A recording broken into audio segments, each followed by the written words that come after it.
La journée avait été particulièrement difficile pour Ethan Ward, sans qu'il sache vraiment pourquoi. Peut-être était-ce dû au silence qui régnait dans son appartement, ou à la façon dont le soleil de fin d'après-midi semblait suspendu dans le ciel, comme s'il attendait que quelque chose se passe. Il s'était habillé avec plus de soin que d'habitude, lissant les plis de sa chemise et passant 2 fois la main dans ses cheveux, juste pour être sûr que cette soirée serait une chance. Une petite chance peut-être, mais une chance tout de même d'aller de l'avant après des années de solitude silencieuse. Mais tout avait basculé au moment où son téléphone avait vibré pour lui signaler un simple message. Je suis désolé, je ne pourrai pas venir. Aucune explication, aucun détail, rien. Juste la froideur définitive d'un rendez-vous arrangé annulé. Si vous croyez en la gentillesse, la compassion et les secondes chances, alors n'hésitez pas à aimer, commenter, partager et vous abonner.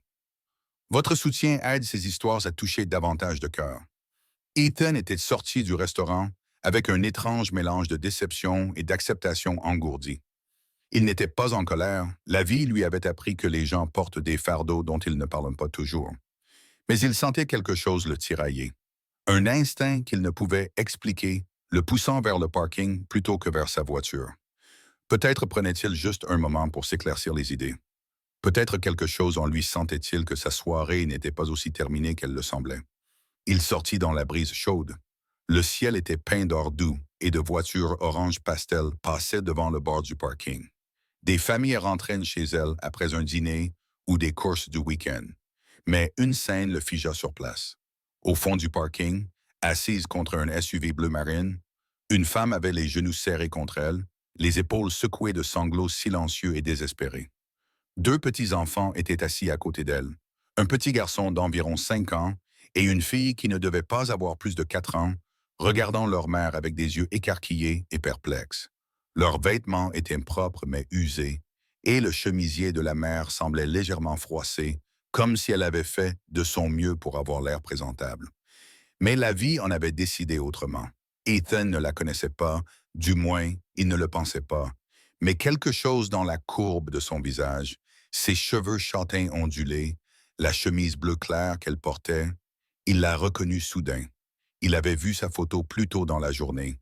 C'était Claire Bennett, la femme qui lui avait posé un lapin une demi-heure auparavant.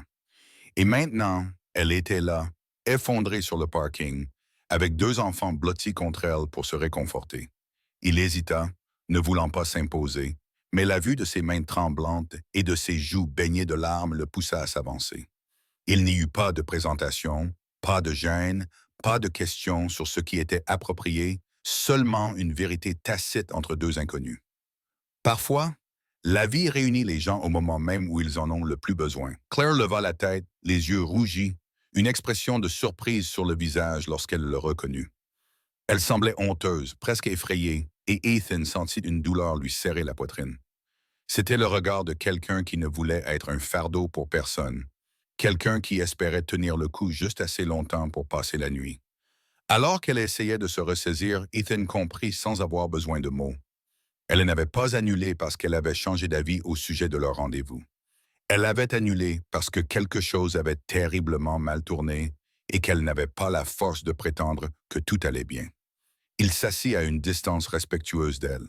Le trottoir chaud sous lui l'ancrait au sol au moment où Claire tenta de s'expliquer, trébuchant entre excuses et respiration précipitée, mais Ethan secoua doucement de la tête, sans la rejeter ni la repousser, mais lui disant silencieusement qu'elle n'avait pas à justifier sa douleur. Il vit l'épuisement dans ses yeux, le chagrin qu'elle essayait de masquer pour le bien de ses enfants, et il sentit le poids de son histoire avant même qu'elle ne la raconte. Au fil des minutes, les émotions de Claire se déployèrent lentement. Elle lui dit la vérité avec une honnêteté tremblante. Comment elle avait été mère célibataire pendant les 3 dernières années après que son mari les ait abandonnés pour une autre vie, une autre femme, une autre version de lui-même. Comment elle avait essayé sans relâche de construire un foyer stable pour ses enfants, jonglant entre 2 emplois et des cours du soir pour leur assurer un avenir meilleur. Comment elle avait finalement accepté avec hésitation un rendez-vous arrangé par un ami commun, après s'être répété pendant des années qu'elle ne méritait pas encore le bonheur. Et comment, alors qu'elle s'apprêtait à quitter la maison, Sa babysitter avait annulé à la dernière minute, ne lui laissant d'autre choix que d'emmener ses enfants avec elle pendant qu'elle réfléchissait à ce qu'elle allait faire.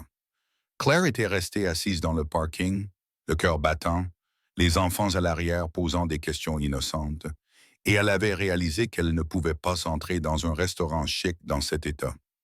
Elle ne pouvait pas prétendre être quelqu'un d'insouciant, de raffiné ou prêt pour un rendez-vous. Elle avait donc annulé.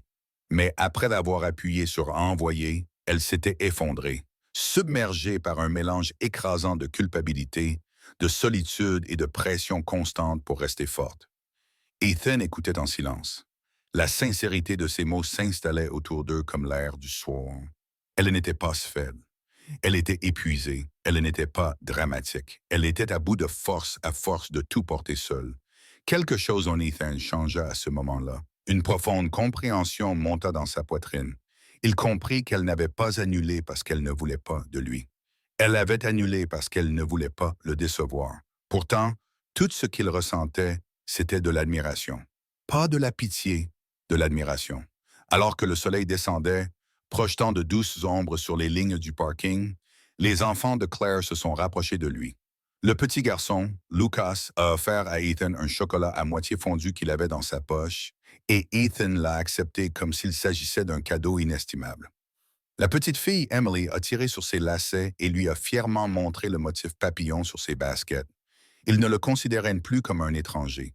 Il le voyait comme quelqu'un de sûr, de gentil, quelqu'un qui ne faisait pas pleurer leur mère davantage.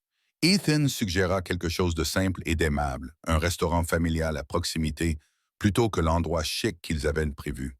Un endroit lumineux, chaleureux et accueillant, où les enfants pouvaient rire sans être jugés, et où personne ne se souciait que la vie ne soit pas parfaite. Claire hésita, craignant d'être un fardeau.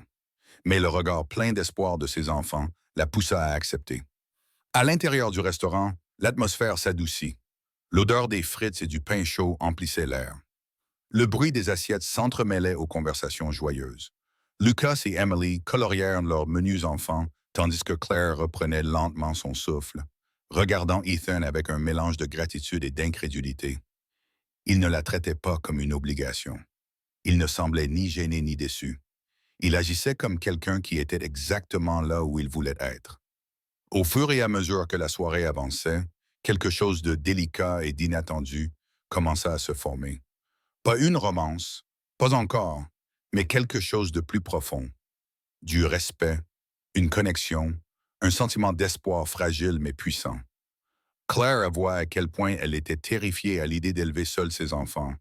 Comment certains jours elle craignait de ne pas être à la hauteur. Comment elle voulait que quelqu'un la voie, non seulement comme une mère qui luttait pour rester à flot, mais aussi comme une femme dont les rêves étaient toujours vivants en elle. Ethan comprit plus qu'elle ne l'aurait imaginé. Il lui confia à quel point la solitude l'avait envahi après avoir perdu ses deux parents en l'espace de quelques années. À quel point sa maison familiale lui semblait désormais trop calme. À quel point il aspirait à une vie remplie de rire, de responsabilité et de sens, et non pas seulement de routine et de pièces vides. Ils n'étaient pas deux personnes brisées essayant de se réparer mutuellement.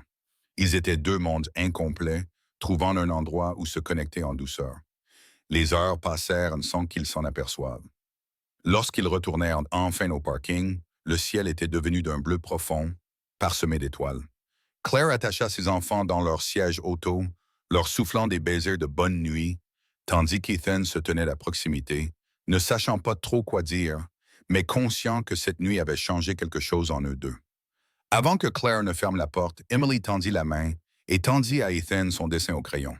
Une famille de bonhommes allumettes se tenant la main sous un soleil radieux. 4 silhouettes au lieu de 3. Claire se figea, embarrassée, mais le regard d'Ethan s'adoucit tandis qu'il pliait délicatement le dessin et le glissait dans sa poche avec une respectueuse révérence. Parfois, les enfants voient l'avenir bien avant les adultes. Alors que Claire se tenait là, sous la lumière du réverbère, elle murmura qu'elle ne s'était jamais attendue à recevoir de la gentillesse de la part d'un inconnu dans un moment aussi fragile. Ethan lui répondit simplement qu'elle avait été forte pendant trop longtemps et que ce soir, quelqu'un d'autre pouvait être fort pour elle. Avant de lire la fin, si cette histoire vous a touché ne serait-ce qu'un peu, merci d'aimer la vidéo, de la partager et de vous abonner afin que d'autres belles histoires puissent trouver les personnes qui en ont besoin. Les semaines qui suivirent furent lentes, chaleureuses et remplies de moments simples qui tissèrent leur vie ensemble, sans gestes dramatiques, sans confession soudaine, juste une présence constante. Ethan aidait Claire à faire ses courses lorsque son emploi du temps était chargé. Claire l'invita à l'exposition d'art de l'école de Lucas. Emily insista pour qu'il assiste à son cours de ballet, où elle virevoltait maladroitement mais fièrement pour lui. Et chaque fois, Claire observait avec un émerveillement silencieux, réalisant que ce n'était pas une gentillesse passagère. C'était un homme qui était présent. Un soir, après une longue journée, Claire a demandé à Ethan pourquoi il était resté, pourquoi il se souciait autant d'elle. Il a répondu de la manière la plus simple et la plus honnête qui soit, parce que l'amour n'était pas une question de timing ou de perfection. Il s'agissait de choisir quelqu'un même lorsque la vie était compliquée. Parce que ses enfants lui donnaient le sentiment d'être chez lui avant même qu'il ne comprenne pourquoi. Parce que ses larmes dans le parking lui avaient montré sa force et non sa faiblesse. Et alors que Claire se blottissait doucement contre lui, les enfants riant à proximité, elle ressentit quelque chose qu'elle n'avait pas ressenti depuis des années. La sécurité, le partenariat, l'espoir. Avant la fin de la vidéo, dites-moi dans les commentaires quelle partie du parcours de Claire vous a le plus touché.